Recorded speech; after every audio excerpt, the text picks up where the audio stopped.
তার মানে ক্ষমা চায়নি, উল্টা তারা হুমকি ধামকি অব্যাহত রেখেছে। তারা নানা রকম আনরেস্ট তৈরি করে সরকারকে কার্যক্রম চালাবার জন্য, মানুষের মধ্যে আস্থা আনাবার জন্য তারা যাতে না পারে সেই রকম কার্যক্রম তারা চালিয়ে যাচ্ছে। এখন এই যে ফ্যাসিবাদ কোনোভাবেই সম্ভব ছিল না যদি গণমাধ্যম তাকে সহযোগিতা না করত।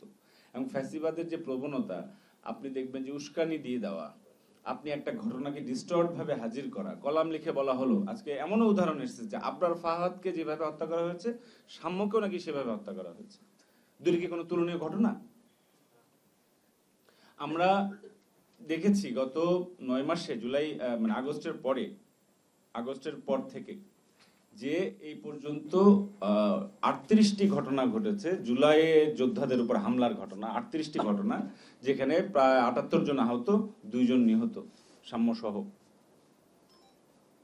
তার মানে এইটা কেউ বলতে পারে এটা অমুক হামলা করছে, আমি কোনো নাম নিচ্ছি না, কিন্তু আমাদের কাছে বিষয়টা হচ্ছে এরকম যে যদি আমরা সজাগ না থাকি, এই জুলাই যোদ্ধাদের একটি একটি একটি একটি একটি করে সরকার ক্ষমতায় থাকবে, নির্বাচিত সরকারও ক্ষমতায় আসবে হয়তো, কিন্তু জুলাই যোদ্ধাদের নিশানা করা কিন্তু বন্ধ হবে না যদি না আমরা এইটা এই বিষয়ে সজাগ থাকি এবং মিডিয়াকে এই জায়গায় সজাগ না রাখি। মিডিয়া যদি এই খবরগুলো ঠিক মতো না আসে, তাহলে এখন আমাদের তো লড়াইটা শেষ হয় নাই। এখানে মানুষের আবেগ ব্যবহার করে উস্কানি হচ্ছে, ষড়যন্ত্র করে উস্কানি হচ্ছে, টাকা দিয়ে উস্কানি হচ্ছে, অনেক রকম হচ্ছে। কিন্তু শুধু ষড়যন্ত্র তত্ত্ব দিয়ে আমরা এটা বলতে চাই না। আমরা পরিষ্কারভাবে জানি যে যতক্ষণ না বিচার হবে, যতক্ষণ না সত্যিকার অর্থে আপনি ফ্যাসিবাদী কাঠামোকে দুর্বল করে ফেলতে পারবেন, থাকবে হয়তো তারা, সমাজে সবকিছুই থাকে, ততক্ষণ পর্যন্ত আমাদের এই নিরাপত্তাটা আসবে না। এবং গণমাধ্যমে এমন একটা স্পর্শকাতর জায়গা যে সেখানে আপনি কিন্তু অন্যান্য ক্ষেত্রের মতো ক্রিমিনালাইজ করে তাদেরকে মানে ধরে বেঁধে শাস্তি দিতে পারেন না। এটার জন্য পাল্টা গণমাধ্যমের কাজ, পাল্টা ন্যারেটিভ তৈরির কাজ, এবং কি যে সোশ্যাল মিডিয়া যেটা আসলে মূলত মূল জায়গা, সেই জায়গায় আমাদের আরো দায়িত্বশীল হয়তো হওয়ার দরকার আছে। যার যার দলীয় মানে ঝান্ডা তুলে আমাদের মধ্যে কিন্তু কালচারাল কনফ্লিক্ট তৈরি করা হয়েছে, পলিটিক্যাল কনফ্লিক্ট তৈরি করা হয়েছে, বিপ্লবের নামেই করা হয়েছে। মানে যারা যত বেশি বিপ্লবী, তিনি চেষ্টা করেছেন যে অমুক দল হচ্ছে প্রতি বিপ্লবী, আমি বেশি বিপ্লবী। এটাই ছিল ফ্যাসিবাদের পক্ষের আবহাওয়া, হাওয়া দেওয়া। এটা আমাদের আইডিওলজিক্যাল কোনো কাজ না। এই অন্তর্বর্তী সরকার কোনো বিপ্লবী সরকার না।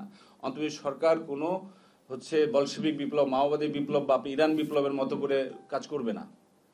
তারা যেটা করবে, রাষ্ট্রটাকে একটা রাষ্ট্রের জায়গায় ফেরত আনবে, রাষ্ট্রটাকে একটা অসুস্থ থেকে সুস্থ করার জায়গায় নিয়ে আসবে, এবং তারা কিছু আগাছা পরিষ্কার করার কাজ করবে, আমাদের ট্র্যাকে ফেরত নিয়ে আসার কাজ করবে। সেই কাজটাই তারা করবে।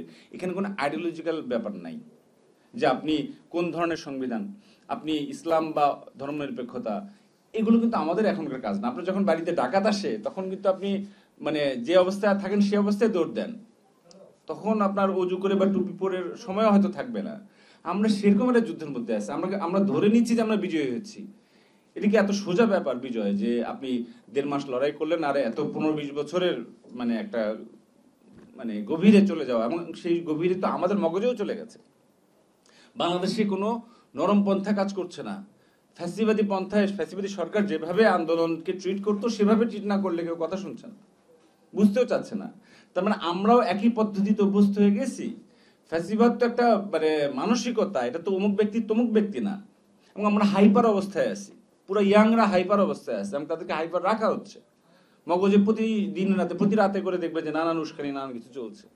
তো যেটা বলছিলাম যে এই জাতীয় জিনিসগুলো এখন আমরা কি করতে পারি, তারা নতুন নতুন মিডিয়া খুলছে। অভ্যুত্থানের পক্ষে বাংলাদেশ পন্থার পক্ষের মিডিয়া কিন্তু আসতে পারে না এখনো, কিন্তু তারা আগে তো ছিলই, অনলাইনে বিভিন্ন রকম জিনিস, নতুন নতুন গ্রুপ খুলে তারা সক্রিয়, তাদের টাকা আছে, তাদের ধরা যাচ্ছে না। এবং আমাদের একদল লিবারেল মানুষ যারা আমাদের বন্ধু, তারা না না বুঝেই কখনো রবীন্দ্রনাথের পক্ষ নেওয়ার নামে, কখনো মুক্তিযুদ্ধের পক্ষ নেওয়ার নামে তাদের সারিতে তাদের দাঁড়াবার সুযোগ করে দিচ্ছে। 3 জন ভালো লোকের সঙ্গে একজন ফ্যাসিস্ট সাংবাদিক বা বুদ্ধিজীবী এসে দাঁড়াচ্ছে, কথা বলছে। তো এগুলো এগুলো তো ছাত্রলীগ যেভাবে এগুলো ট্রিট করতো, এই অভ্যুত্থানের পক্ষের মানুষ তাদেরকে ওইভাবে ট্রিট করা উচিত না। আমি নিন্দা করি যেখানে হামলা হচ্ছে যাদের সঙ্গে, নিন্দা করি, কিন্তু এদের বিষয় তো আমাদের এদের নাম ধাম তালিকা তো স্পষ্ট রাখা উচিত, এদের আমল নামাগুলো তুলে রাখা উচিত। এবং সে জায়গায় মিডিয়া সংস্কার কমিশনের যে সমালোচনা আমার বন্ধু করলেন, বড় ভাই করলেন, সম্পূর্ণ হক কথা, সম্পূর্ণ জায়েজ কথা। শুধু ভালো মানুষই হওয়ার দায় ইন্টারিম সরকারের, আর সবাই সব রকম করে যাবে, এটা তো হইতে পারে না। সরকারের যে কোনো সমালোচনা এখন ওপেন এবং সমালোচনা করার যোগ্য। কালকে একজন বলল, হ্যাঁ আপনারা তখন এটা করেছেন, এখানে কেন এটা করেছেন, হ্যাঁ সঠিক সমালোচনা। এই সমালোচনার জন্য যদি আমার চাকরি যায়, আমি যাবে, আমি হয়তো আগের মতো যদি একটা দায়িত্বে আছি সমালোচনা করতে পারবো না, কিন্তু যে করবে তাকে আমি সাপোর্ট দেব। আমাদের নিজেদের দুর্বলতা গোপন করার কিছু নাই, কিন্তু তার চেয়ে বড় হচ্ছে যে আমার দুর্বলতাকে দিয়ে যদি আপনি অমুক রেজিম ভালো ছিল সেটা বলেন, এটা হবে আত্মঘাতী। বাংলাদেশি, বাঙালি এবং মুসলমান যে পরিচয় আমরা ধারণ করি, আমাদের মধ্যে আত্মঘাতী প্রবণতাটা বেশি। আমরা উপরের লোককে হিংসা করি না, আমার হিংসা করি পাশের লোকটাকে। এবং এইটা এখন একটা লক্ষণ দেখা যাচ্ছে যে ফ্যাসিবাদ বিতাড়িত হয়েছে, কিন্তু ওল্ড রেজিম কিন্তু সবচেয়ে পুরোনো রাজনৈতিক দলগুলোর মধ্যেই রয়ে গেছে আচার অভ্যাস। একটা দল গেছে, কিন্তু বাকি আরো 2-3-4টা দল তো আছে। তারা কি আসলে সংস্কার চায়? তাদের নেতৃত্বের মধ্যে গত 20 বছর 15 বছরে কোনো পরিবর্তন এসেছে? তাদের চিন্তা ভাবনা দৃষ্টিভঙ্গির মধ্যে আসলেই কোনো নবায়ন হচ্ছে, বা তারা একটা ঝাঁকুনি খেয়েছেন যে এত ছেলে মেয়ে জীবন দিল, এটা তাদের ব্যর্থতার কারণে দিল। অভিভাবকেরা সন্তানকে নিরাপদ রাখতে চেয়েছেন, দলের নেতারা নিজেদের নিরাপদ রাখতে চেয়েছেন, ফলে তাদেরই সন্তানদের জীবন দিতে হয়েছে। তো তারা তারপরও পরিবর্তনের প্রয়োজন বোধ করেননি, এখনো করছেন না। আমি কটু কথা বলছি যে পুরানা পন্থী দলগুলো সবাই ফ্যাসিবাদ না, পুরানাপন্থী দলগুলো ফ্যাসিবাদ বিরোধী, কিন্তু তারা পুরানাপন্থী, বাস্তবতাটা তারা আমলে নিচ্ছেন না। ফলে তাদের যে লতায় পাতায় সম্পর্কগুলো, সেই সম্পর্কের ভেতর দিয়ে ফ্যাসিবাদ ডালপালা দিয়ে আবার কিন্তু ফিরে আসতেছে। ফলে যদি মনে করি বিজয় হয়েছে, হয় নাই, যদি মনে করি আমাদের আবার দাঁড়াবার সজাগ থাকবার প্রয়োজন আছে, আমাদের আরো কয়েক বছর এটা দরকার আছে। এমনকি নির্বাচিত সরকার আসবার পরও দরকার আছে। এই অঞ্চলে ভূ রাজনৈতিক যে বাস্তবতা, সে বাস্তবতা বাংলাদেশ একটা হচ্ছে বর্ষার ফলক। এই ফলকটা ভেঙে গেলে এই অঞ্চল আর কিছু থাকবে না। বাংলাদেশের মানুষের লড়াইটা বৈশ্বিক গণতন্ত্রের লড়াই। গণতন্ত্র যদি এখানে না যেতে আর কোনো দেশে, ওই পুতিনপন্থী মোদিপন্থীরাই কিন্তু সব থার্ড ওয়ার্ল্ড বা উন্নয়নশীল দেশগুলোতে এটাই মডেল হয়ে যাবে। মানবাধিকারের প্রশ্নটা অবান্তর হয়ে যাবে।